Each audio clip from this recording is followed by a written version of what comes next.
Bismillahirrahmanirrahim. Assalamualaikum warahmatullahi wabarakatuh. Waalaikumsalam warahmatullahi wabarakatuh. Allah wabarakatuh. Hamidan lillah wa musallian ala rasulillah wa ala alihi wa sahbihi wa man wala. Asyhadu an la ilaha illallah wa la syarikalah wa asyhadu anna muhammadan abduhu wa rasuluh. Amma ba'du.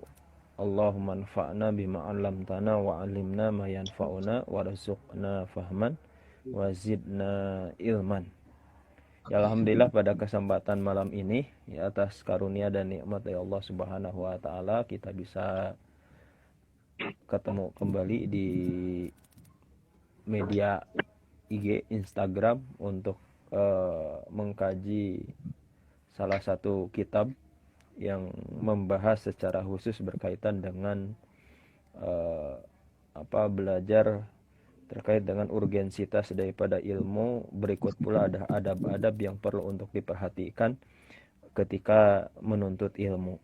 Ya, mungkin tidak panjang kata ya, kita lanjutkan mengkaji kitab ini. Ya, pada kesempatan pekan yang lalu sebenarnya kita belum selesai pembahasan di pasal pertama. Jadi masih ada sedikit pembahasan pasal pertama, yaitu berkaitan dengan ya, kita lanjutkan terlebih dahulu ya, terkait dengan pasal pertama yaitu urgensitas daripada ilmu, kemudian fikih dan keutamaannya.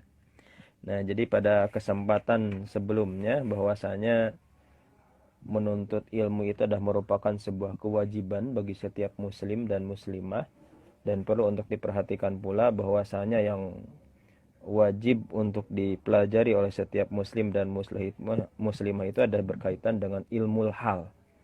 Ilmu hal itu dijelaskan oleh ulama, itu ada ilmu hal itu terkait dengan dua perkara, yaitu ada ilmu usuluddin wa ilmu fiqhi, yaitu berkaitan dengan ilmu pokok-pokok agama, atau dalam hal ini ada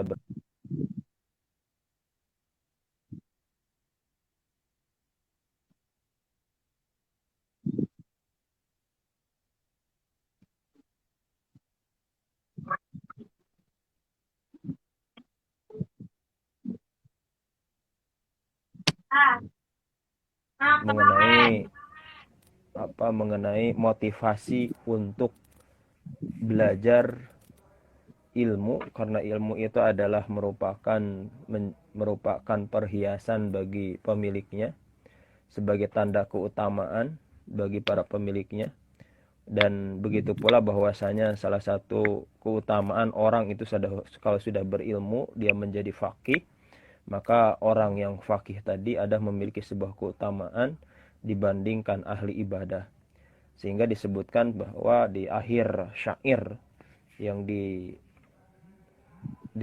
yang disebutkan oleh Imam Muhammad bin Al-Hasan bin Abdullah, beliau mengatakan bahwasanya fa inna faqihan wahidan mutawarri'an asyaddu ala syaitani min alfi abidin.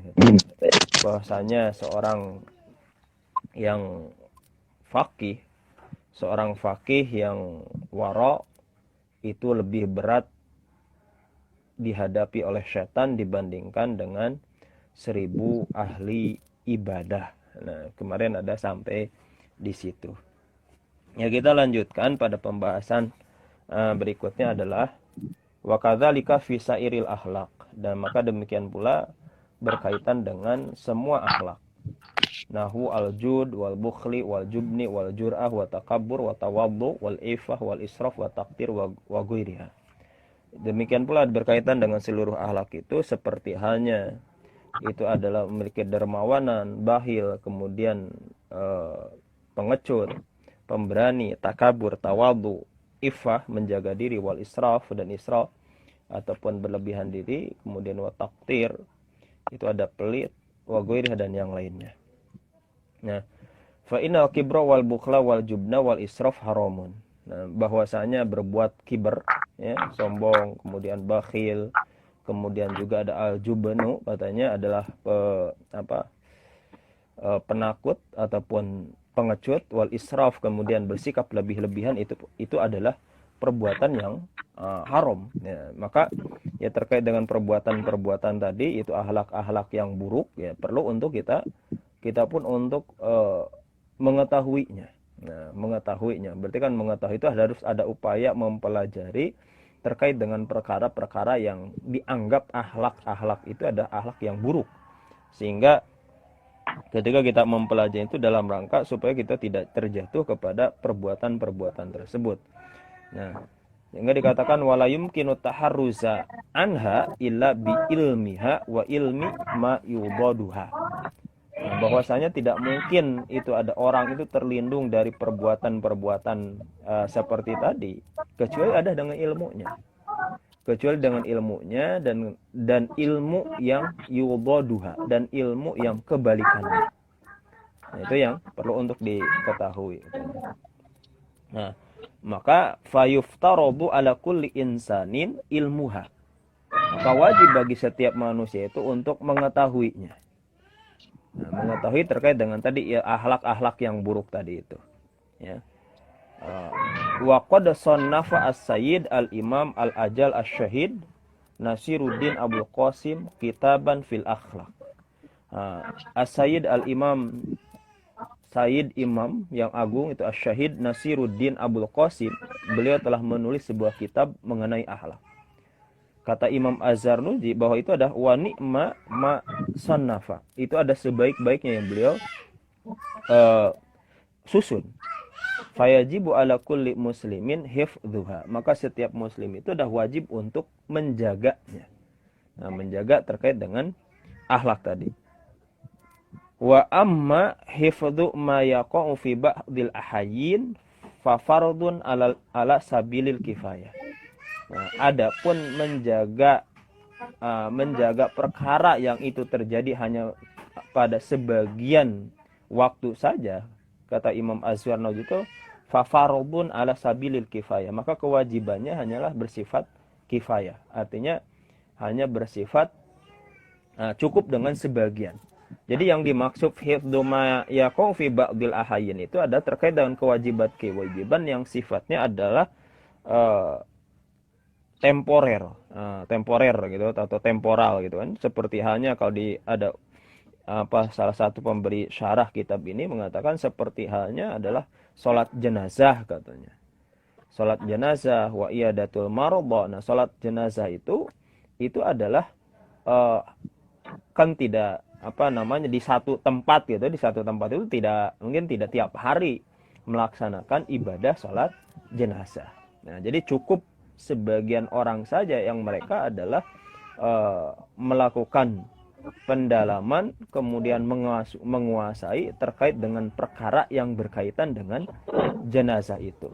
Nah, maka terkait dengan perkara ini ada fafardun atau fafuridu ala sabilil kifayah. Ini adalah wajibnya hanya wajib kifayah saja.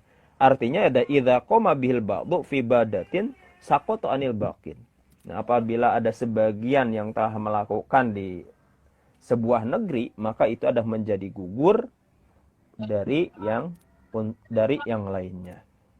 Akan tetapi karena kewajiban ya, fa illam yakun fil baldati may yaqumu bihi ishtaraku jami'an fil ma'thami. Nah, maka jika tidak ada di negeri tersebut orang yang mengerjakannya, ishtaraku jami'an fil ma'thami, maka mereka semuanya bersama-sama ada berdosa. Nah, jadi kalau kalau ada sebuah kewajiban yang disebut dengan fardu kifayah gitu, fardu yang cukup dilakukan oleh sebagian yang kemudian ketika itu dilakukan, maka kewajiban dari semua orang itu sudah menjadi gugur. Nah, maka kalau itu ada terkait dengan ini disebut dengan ilmu yang ilmunya ada fardun ala sabilil kifayah pun ada seperti itu. Ya, ketika sudah ada yang mempelajarinya, kemudian menguasainya, baik secara teori mungkin ataupun praktek, maka itu ada menjadi gugur semuanya. Tetapi kalau tidak ada sama sekali, contohnya di satu negeri atau di satu kampung, satu kampung, satu desa, satu kecamatan, atau bahkan mungkin satu negeri, tidak ada yang menguasai terkait dengan perkara tersebut, Nah, maka itu adalah semua orang yang ada di situ menjadi berdosa contohnya. Ya, walaupun ya kita tahu sebenarnya ada kewajiban fardu kifayah itu bukan hanya sekedar sholat jenazah. Banyak hal sebenarnya yang kalau kalau berkaitan dengan kewajiban yang fardu kifayah itu ada ilmu-ilmu yang memang cukup hanya dikuasai oleh sebagian orang. Mungkin ada terkait dengan ilmu faraid contohnya kan. Ilmu faraid itu ilmu terkait yang membahas terkait dengan contohnya waris gitu, terkait dengan waris. Nah, seberapa contohnya kalau kita lihat di kampung kita ada gak yang mampu contohnya terkait dengan ilmu waris tadi. Ya. Nah, padahal ini adalah bagian daripada syariat Allah Subhanahu wa taala yang kita pun perlu untuk memperhatikannya, perlu untuk kita mempelajarinya. Nah, jadi kalau tidak ada sama sekali itu adalah menjadi berdosa katanya. Fayajibu 'alal imami ayyamurhum bidzalika wa yujbiru ahlal baldati 'ala dzalika. Maka kalau tidak ada sama sekali fayajibu 'alal imam, maka wajib imam. Nah, imam itu di sini ada pemimpin, bahkan yang para pensyarah kitab hadis ini imam di sini ada khalifah ya, jadi imam pemimpin negara tersebut, pemimpin di negeri tersebut ayyamurhum bidzalika, untuk memerintahkan mereka. Nah, jadi kalau tidak terkait dengan fardu kifayah yang itu secara ilmu harus diketahui dikuasai secara teori dan praktiknya, kemudian di situ itu tidak ada sama sekali, maka seorang imam itu memiliki kewajiban untuk memerintahkan mereka secara khusus, ada yang mempelajarinya. Nah, jadi itu. Nah, jadi saking mungkin ini ada catatan penting itu. Jadi seorang imam itu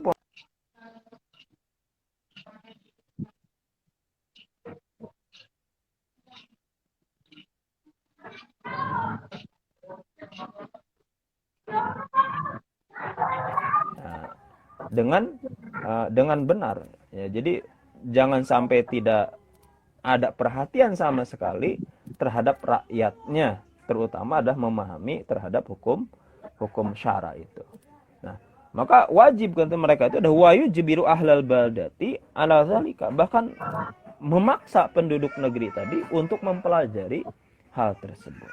Nah, itu ada kalau pemimpin atau imam gitu. Imam itu kan punya kekuasaan, ya punya legalitas untuk memerintahkan itu. Ya kalau tidak ada ya dipaksa mereka itu untuk melakukan itu. Ya dipaksa untuk melaksanakan apa yang menjadi kewajiban bagi mereka.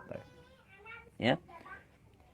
Fakila, dan dikatakan fa inna ilma ma yaqum ala nafsihi fi jami'il ahwali bimanzilati ta'ami la budda likulli wahidin min dzalika. Bahkan dikatakan fa bi anna ilma ma yaqum ala nafsihi, bahwasanya ilmu yang itu adalah menimpa terhadap dirinya pada seluruh keadaan, itu ada seperti halnya biman silatit ta'ami, itu sama halnya posisinya seperti halnya makanan. Labuda likulli wahidin min dzalika, yang harus dimiliki oleh setiap orang dari hal tersebut. Jadi bahwa ilmu yang itu adalah berkaitan dengan dirinya itu adalah harus melaksanakan, itu diibaratkan seperti halnya makanan. Nah, karena makanan itu adalah bagian yang paling kebutuhan pokok bagi setiap individu. Nah, ketika kebutuhan pokok setiap individu itu, pasti orang itu akan berusaha untuk mencari sampai mendapatkannya. Nah, mendapatkannya itu kan dalam rangka apa? Itu dalam rangka bukan hanya sekedar menghilangkan lapar gitu biasanya, tapi lebih daripada itu kan ada mungkin buat energi badannya supaya dia kuat melakukan aktivitas. Nah, maka ilmu pun ada ilmu yang berkaitan dengan kewajiban individu, itu harus diposisikan seperti halnya makanan, gitu kan?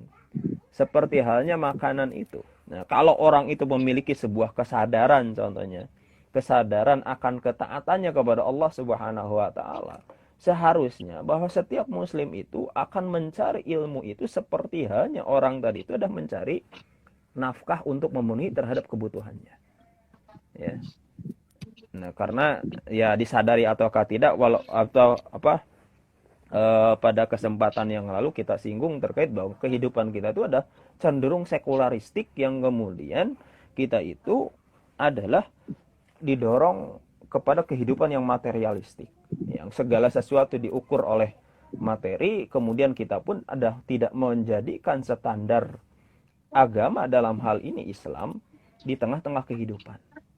Sehingga perkara agama ini, nah, perkara istilah agama gitu, ya, perkara agama ini ada menjadi perkara yang antara penting dan tidak penting, bahkan dianggap tidak penting. Kalaupun dianggap penting hanya sebagai penyempurna.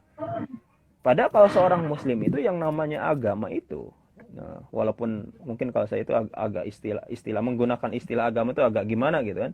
Ya sebenarnya kehidupan ini ya, semua seorang muslim itu ada terikat oleh ketentuan dari Allah atau ketentuan agamanya lah kalau bahasa orang umumnya.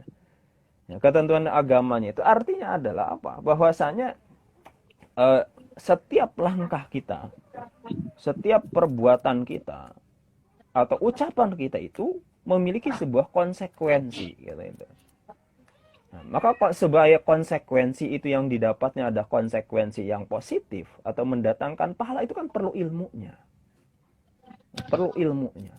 Termasuk apa yang ketika kita bekerja pun, kita bekerja itu bukan hanya sekedar mendapatkan uang. Ketika kita sudah mendapatkan uang, bukan hanya uang tadi digunakan untuk makan dan minum dan seterusnya. Tetapi ada lebih daripada itu. Ketika kita ada bekerja, motivasi utamanya seorang muslim ini adalah ini merupakan yang diperintahkan oleh Allah Subhanahu wa taala. Nah, ketika keberangkatan kita itu ada karena Allah Subhanahu wa taala, walaupun yang kita tuju adalah merangka hanya mendapatkan materi, tetapi bukan hanya sekedar materi saja. Tidak hanya sekedar materi saja, tetapi ada lebih daripada itu.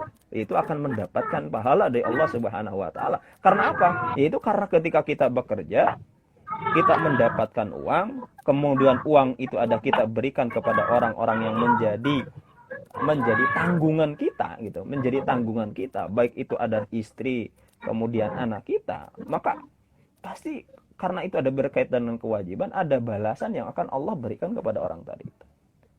Ya. Maka sangat sangat tepat dikatakan bahwa setiap ilmu itu bagi setiap muslim, perkara-perkara yang itu menjadi fardu ain itu harus diposisikan seperti halnya orang itu makanan, dicari gitu. Ya, dicari. Apalagi yang harus ditanamkan pada diri kita itu ada konsekuensi dari semua amal perbuatan yang kita lakukan itu pasti ada balasannya di hadapan Allah Subhanahu wa taala. Ya. Jadi kalau kalkulasi bahwa dalam keyakinan kita setiap muslim itu bahwa kehidupan kita itu bukanlah kehidupan di dunia saja. Tetapi ada kehidupan yang hakiki, itu ada kehidupan setelah mati gitu. Kehidupan setelah mati itu ada kehidupan yang hakiki, apalagi kalau sudah masuk alamnya ada alam akhirat. Yang tidak ada batasnya dan seterusnya. Ketika masuk alam akhirat itu kan sebagai buah yang kita akan petik sesuai dengan amal yang kita lakukan.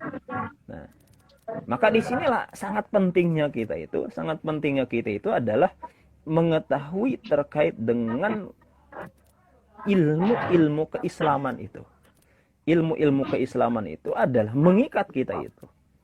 Nah, ketika sudah mengikat kita, kemudian amal kita itu tidak akan pernah bergeser dengan sesuatu yang kita inginkan, itu adalah mendapatkan pahala dari Allah Subhanahu wa taala. Ya. Nah, maka ada sebuah perkataan hayatuna kulluha ibadah. Hidup kita itu udah semuanya ibadah. Ya, hayatuna kulluha ibadah. Hidup kita itu udah semuanya ibadah. Itu terikat dengan ketentuan-ketentuan dari Allah Subhanahu wa taala. Nah, jadi untuk kita itu jangan salah gitu kan. Jangan salah bahwasanya ungkapan-ungkapan keduniaan itu tidak terikat oleh hukum Allah. Jangan sampai hal-hal yang duniawi itu adalah menjerumuskan kepada yang haram, ataupun kalaupun tidak haram menjadi hal-hal yang sia-sia, tidak mendapatkan apa-apa. Ya, padahal di situ tuh ada pahalanya, tetap ada pahalanya. Semua amal yang dilakukan oleh seorang muslim itu semua ada pahalanya. Kan baik itu perbuatan ataupun ucapan. Mungkin ada salah satu ayat yang masyhur itu, ma yalfidhu min qaulin illa ladaihi raqibun atid. Tidak ada yang diucapkan oleh seorang muslim itu adalah illa ladaihi raqibun atid, akan senantiasa dicatat oleh malaikat raqib dan atid. Nah, itu yang jadi poin sangat penting bagi kita itu. Nah, sedangkan wa ilma ma yaqau fi ba'dil ahayyin bimanzilatid dawa yuhtaju ilaihi fi ba'dil awqat. Nah, ilmu yang terjadinya hanya pada sebagian waktu itu posisinya seperti halnya bimanzilatid dawa, itu seperti halnya posisi obat. Nah, yuhtaju ilaihi fi ba'dil awqat, itu yang dibutuhkan hanya pada sebagian waktu saja. Jadi kalau ini ada terkait dengan ilmu yang tadi kejadiannya hanya pada sebagian waktu, tadi seperti dicontohkan itu adalah ilmu terkait dengan mengurus jenazah, kemudian ilmu terkait dengan ilmu faraid, begitu kan, atau ilmu mungkin yang lebih itu ilmu belajar bahasa Arab, begitu kan. Itu adalah seperti ilmu yang dianggap sebagai ilmu yang fardu kifayah. Nah, maka itu diibaratkan bimanzilatid dawa, diibaratkan diposisikan seperti halnya ada obat gitu. Nah, kalau dianalogikan, jadi ilmu-ilmu tadi itu diibaratkan seperti halnya obat. Dibutuhkan itu hanya pada sebagian waktu. Tetapi tetap diperlukan, gitu kan? Diperlukan. Karena itu akan menjadi obat, ya. Karena obat itu ya tiap orang itu tidak tiap hari sakit, tidak semua orang itu ada sakit. Ya, tiap hari ada lebih banyak sehatnya, gitu kan. Nah, ketika datang penyakit tadi, ya maka itu sangat dibutuhkan obat tadi itu. Ya, ketika tadi kalau contoh kasusnya ada orang mati, gitu kan, hanya ketika pakai ilmu berkaitan dengan jenazah itu adalah ketika mati itu, ketika pengurusan jenazah tadi, atau ketika tadi itu ada orang yang meninggalkan hartanya banyak, gitu kan. Nah, maka itu ada perlu ilmunya sangat diperlukan. Ya, nah itu ada ilmu-ilmu yang berkaitan dengan ahayin itu. Nah, wa ilmun nuzumi bimanzilatil marad. Nah, sedangkan ada ilmu nuzum, nah ilmu tentang perbintangan itu ada bimanzilatil marad. Itu posisinya seperti halnya penyakit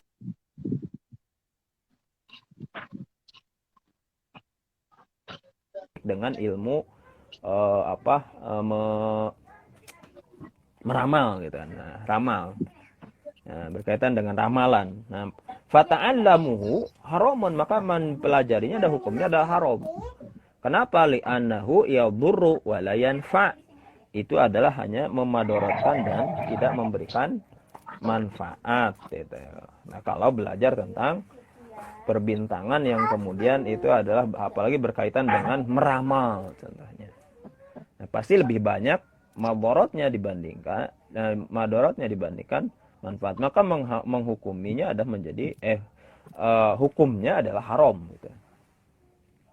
Wal harabu min qada'illahi ta'ala wa qadarihi ghairu mumkinin. Lari dari qada dan qadar Allah atau takdir Allah Subhanahu wa taala adalah tidak mungkin. Nah, jadi kalau tadi itu disebut ilmu bintang itu berkaitan dengan ramalan, berkaitan dengan hal-hal yang gaib, gitu kan. Itu kan apa yang akan terjadi di waktu-waktu yang akan datang. Nah, kalau anggapannya itu ada berkaitan dengan waktu-waktu yang akan datang, baik yang akan menimpa atau akan yang didapatkan oleh seseorang. Padahal dalam keyakinan seorang muslim itu bahwasanya al-harabu min qada'illahi ta'ala wa qadarihi ghair mumkin. Lari dari takdir Allah itu ada tidak mungkin. Gitu. Kalau Allah sudah mentakdirkan dia itu kalau yang buruk contohnya celaka ya celaka aja katanya. Kalau itu sudah takdirnya. Maka apa yang harus dilakukan kalau khawatir seperti itu katanya? Fayam bagi likulli muslimin ayyastawila fi jami'i awqatihi bi dzikrillahi ta'ala wa du'ai wa tadarrui wa qiraatil Qur'an was shadaqat ad-dafi'ati lil bala. Nah, maka sepatutnya setiap muslim itu dia ada sibuk. Nah, sibuk dengan apa? Ya, fi jami'i awqatihi dalam seluruh waktunya itu ada sibuk dengan bidzikrillah, dengan zikir, mengingat kepada Allah, ya, wal du'a, berdoa, wa tadarru, kemudian senantiasa memohon, wa qiraatil Qur'an, kemudian membaca Al-Qur'an, was shadaqati, dan sedekah ad-dafi'ati, karena sedekah itu ad-dafi'ati lil bala, itu akan mencegah terhadap datangnya bala. Nah, jadi kalau tadi ngomongin khawatir dia itu ada tertimpa oleh hal-hal yang buruk, karena kan itu ada takdir Allah, maka sepatutnya seorang muslim itu dia sibuk dengan apa? Yaitu dengan sibuk dengan mengingat Allah Subhanahu wa taala. Itu ya zikir gitu kan, seluruh waktu mengingat Allah dengan zikir, doa dan seterusnya. Nah, sehingga ketika sesuatu hal yang terjadi menimpa terhadap dirinya, ya insya Allah tidak hal yang mendatangkan keburukan diri ketika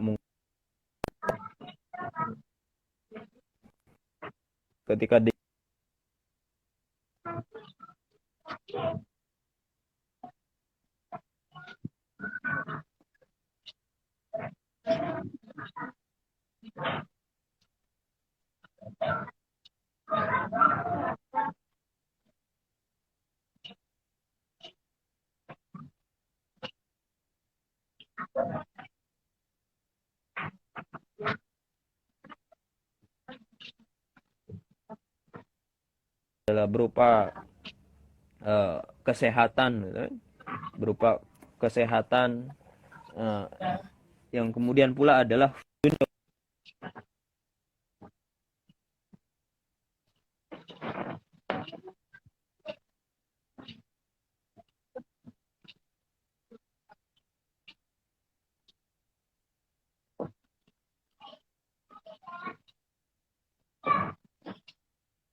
min rizki doa lam yuhril ijabah, karena diantara ya rizkinya doa itu adalah tidak akan pernah diharamkannya, dikabulkannya doa kepada Allah Subhanahu wa taala. Nah, tetapi fa in kanal bala'u muqaddaron yusibu la muhalata lahu.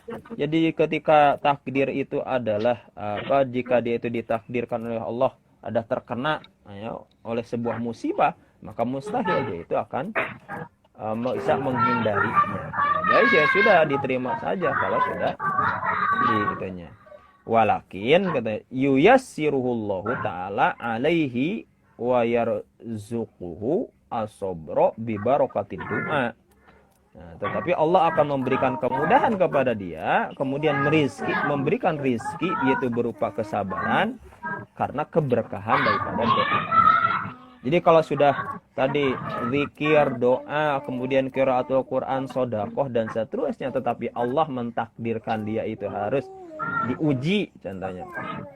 Ya, diuji oleh apa gitu kan? Takdir yang dianggap buruk lah menurut manusianya. Maka itu adalah ya sudah ketetapan dari Allah, ya terima.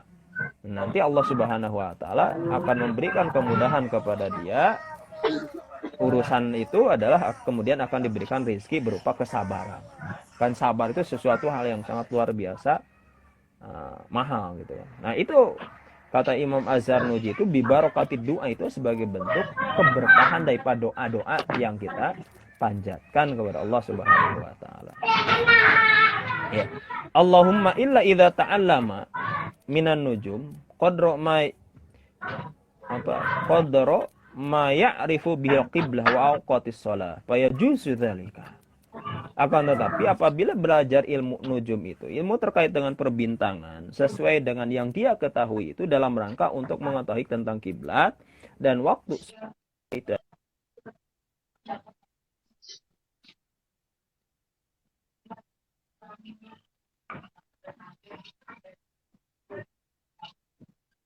utara gitu, selatan, timur, barat kan. Kemudian nanti mungkin kalau berkaitan dengan seorang muslim itu ada mengira-ngira arah kiblatnya itu kemana. Ya tadi untuk terakhir gitu ya bahas terkait dengan ilmu ilmu kedokteran itu adalah hukumnya boleh karena itu dianggap kata penulis kitab ini sebagai sababun min asbab, itu ada sebagai salah satu sebab di antara sebab-sebab penyembuhan. Karena Nabi Shallallahu Alaihi Wasallam pun pernah tadawa, pernah berobat. Atau di dalam hadis yang lain tuh Rasulullah mengatakan kullu da'in dawa, setiap penyakit itu ada obatnya, fatadawa, maka berobatlah kalian. Itu ada salah satu yang dianjurkan oleh Rasulullah SAW ketika tertimpa oleh sakit, itu kan sangat dianjurkan. Sehingga hadis itu pun menjadi sebuah inspirasi yang besar itu di dunia Islam, ya khususnya ketika peradaban Islam ya sangat, peradaban Islam lagi maju-majunya, itu kan apa eksperimen penelitian terkait dengan kedokteran itu adalah sangat luar biasa majunya gitu kan, sangat luar biasa majunya. Karena itu adalah ya, mereka melakukan ya terkait dengan karena inspirasi dari apa yang diperintahkan oleh Nabi. Kemudian yang kedua itu harus senantiasa kita yakini bahwasanya bukan hanya sekadar ingin mendapatkan obat, tetapi adalah terkait dengan perintah daripada itu adalah dari Rasulullah Shallallahu Alaihi Wasallam. Sudah barang tentu memang obat itu ada sudah Allah Subhanahu Wa Taala siapkan di muka bumi ini. Kemudian wa ilmul sebentar. Wa qad hukiya an Syafi'i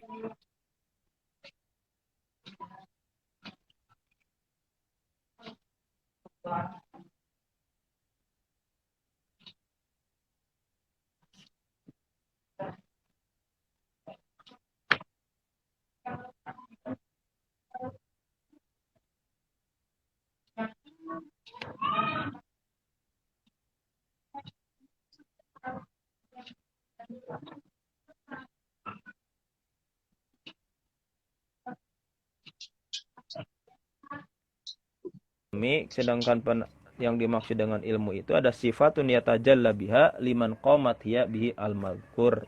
Ada sebuah sifat yang akan menjadi jelas bagi orang, sedangkan fikih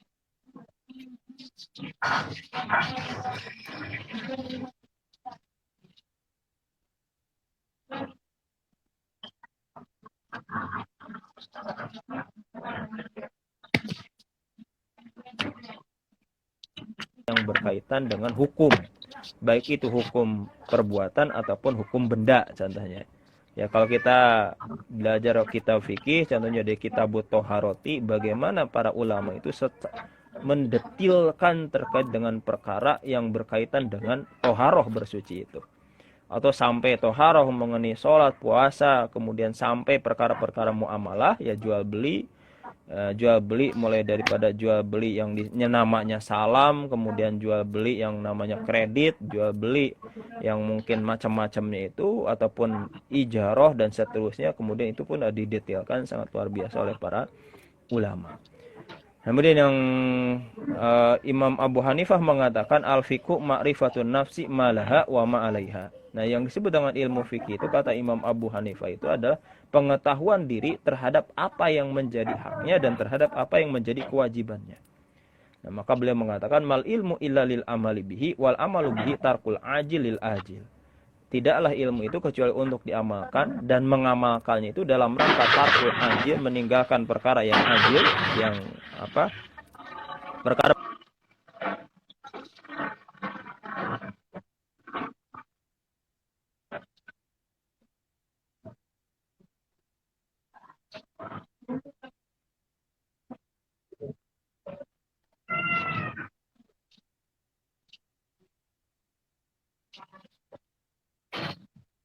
berupa sebuah kebahagiaan yang abadi, kenikmatan yang sangat luar biasa yang akan didapatkan oleh seorang muslim itu. Ya, kalau karena apa? Karena hal-hal yang sifatnya duniawi itu manusia memiliki berbagai macam keterbatasan.